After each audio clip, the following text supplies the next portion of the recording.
Avez-vous été maltraité dans votre enfance? Ou connaissez-vous quelqu'un qui l'a été? Cette émission, elle est pour vous. Gardez votre position d'écoute. Bonjour à toutes et à tous et merci de nous rejoindre pour suivre ce nouveau numéro de votre émission Regard Neuf. Dieu, dans son grand amour, est-ce qu'il a pris le temps de parler de la maltraitance ou d'interdire certaines choses? Nous allons le découvrir avec le Père Jean-Baptiste juste après le générique.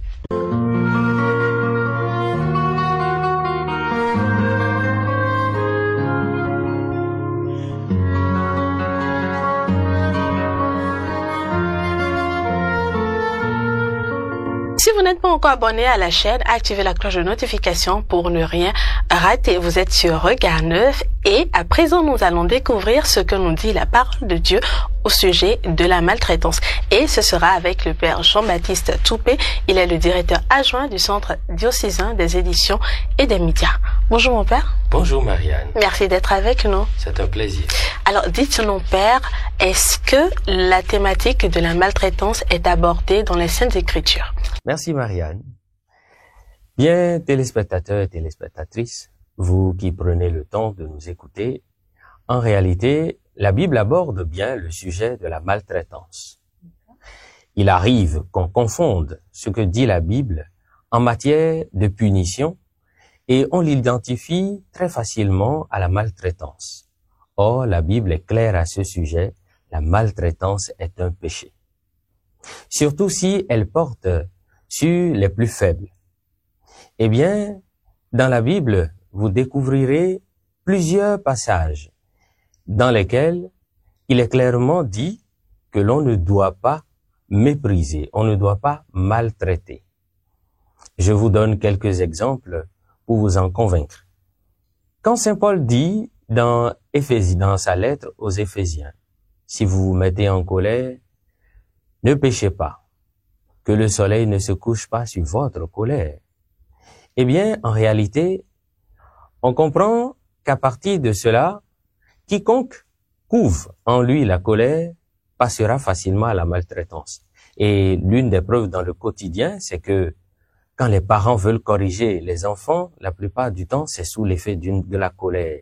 Et on laisse la colère se manifester, déborder, et du coup, ils exagèrent. Alors, pour éviter cela, Saint Paul, dans sa lettre aux Éphésiens, aborde le sujet de la maltraitance psychologique.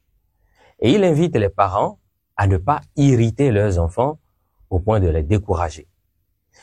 Toujours à propos de la maltraitance psychologique, dans sa lettre aux Colossiens, il invite les parents à ne pas exaspérer leurs enfants parce que les exaspérer les pousserait à ne plus obéir et à ne plus être toujours dans la dynamique de la compréhension.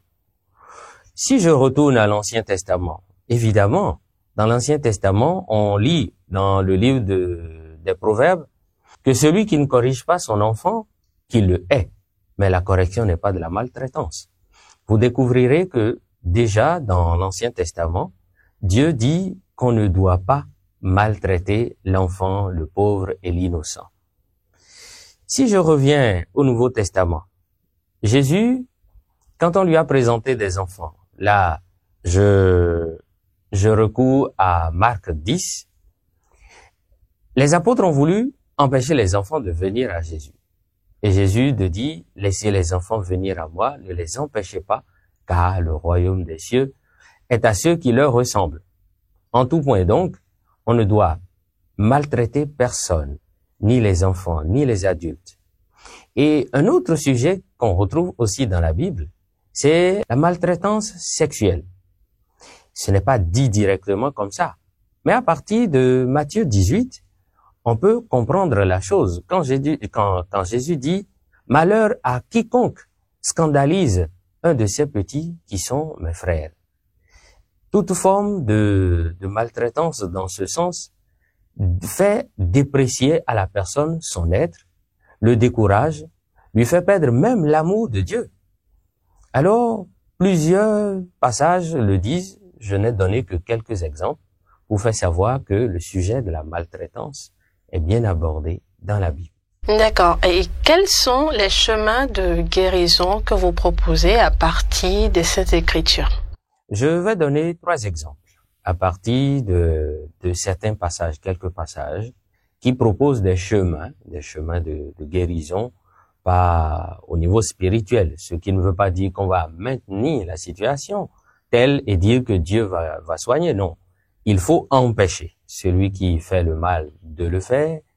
Mais ces passages aident à la fois celui qui agit mal d'arrêter et permet à celui qui subit de trouver les voies et moyens d'en sortir.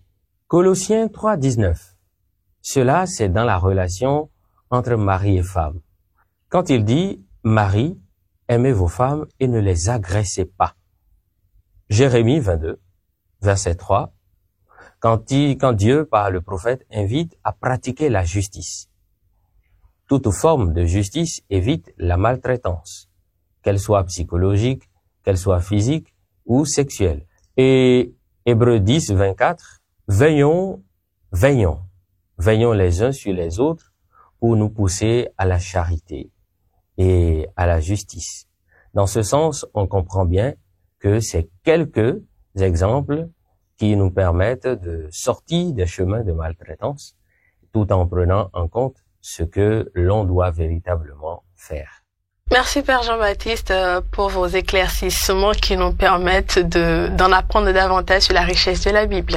Merci. Chers internautes, nous irons en profondeur pour en apprendre davantage sur la maltraitance.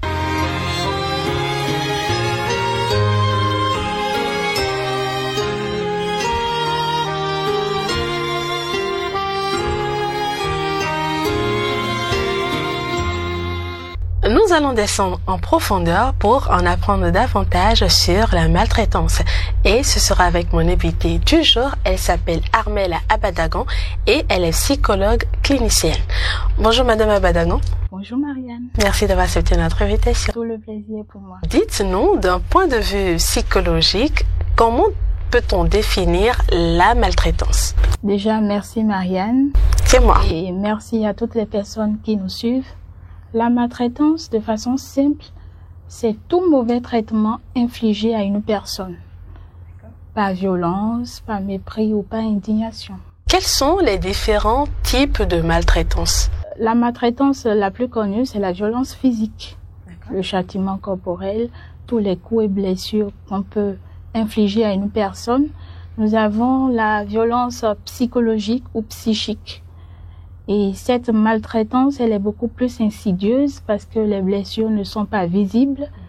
C'est beaucoup plus à l'intérieur. Il y a aussi les agressions sexuelles. Les agressions sexuelles font partie des maltraitances.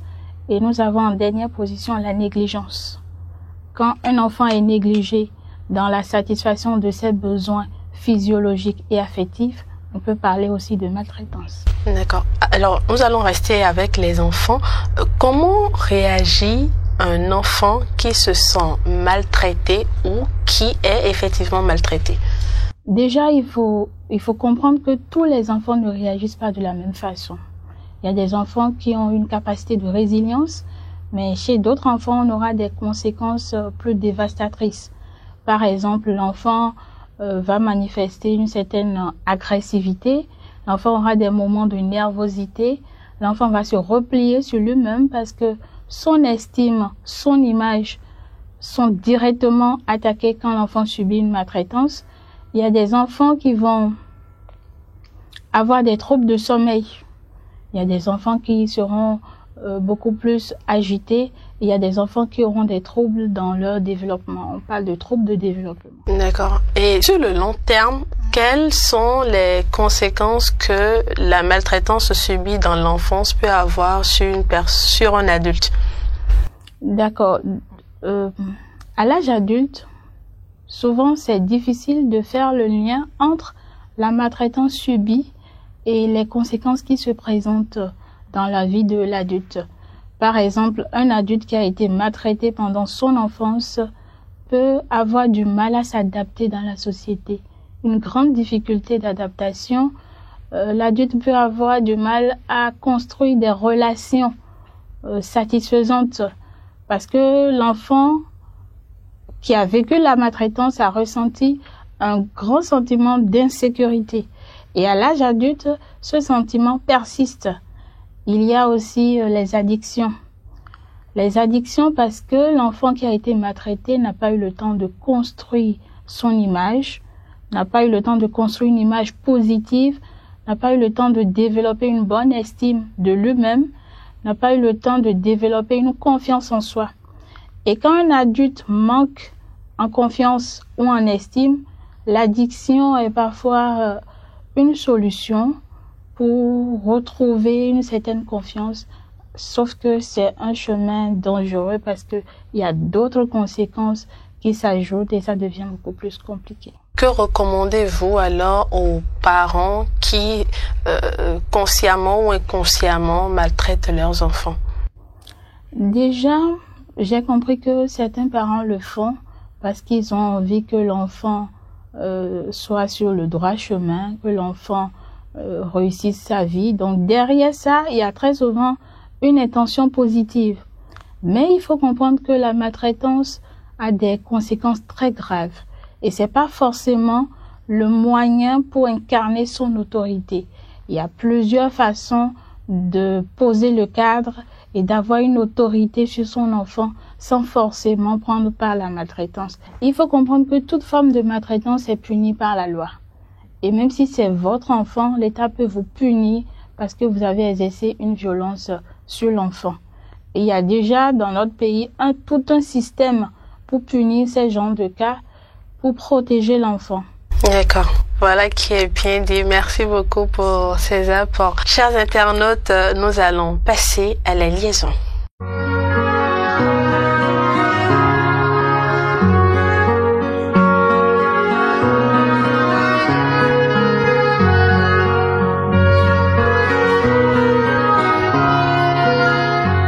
De la Bible à la science, la question de la maltraitance est abordée et il s'agit d'un sujet d'actualité. Père Jean-Baptiste, en quoi est-ce que la religion peut prêter main forte à la science sur ce point? Tout part généralement d'une bonne intention de la personne qui fait subir la maltraitance. Cependant, il faut beaucoup de retenue. Quand on était enfant, on a subi des choses et puis on se dit c'est normal. Et on pense aujourd'hui adulte qu'il y a des choses qui sont normales, mais en réalité, il faut corriger.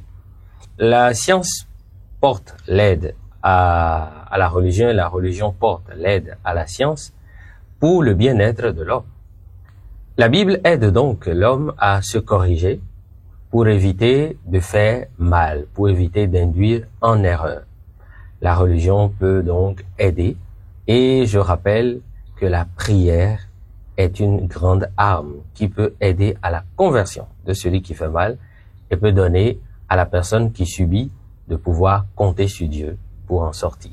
Merci beaucoup, mon père. Madame Abadagan, vous avez quelque chose à compléter? Alors, si vous êtes une personne et que vous avez subi de la maltraitance dans votre enfance et que vous remarquez qu'à l'âge adulte, vous avez du mal à faire confiance aux autres, vous avez du mal à garder une relation, vous avez du mal à avoir une relation profonde, il faut demander de l'aide. Il n'y a pas de honte à demander de l'aide. Et dans l'aide spécialisée, vous aurez le temps de reconstruire votre estime, de reconstruire une bonne image de vous et de travailler sur votre confiance en vous-même. C'est très important. Merci beaucoup, Madame Abadagan, d'avoir été des nôtres et merci, Père Jean-Baptiste, pour vos apports. Chers internautes, ce sera tout pour ce numéro de votre émission Regard Neuf que je vous remercie, que toute l'équipe de réalisation vous remercie d'avoir suivi. Si vous avez été maltraité, retenez une chose, ce n'est pas de votre faute. Et si vous traînez des séquelles, si vous avez mal, n'hésitez pas à demander de l'aide, c'est votre droit. Et comme nous aimons le dire par ici, nous pensons nos blessures avec Dieu. On se retrouve très prochainement pour parler d'une autre blessure intérieure. D'ici là, portez-vous bien.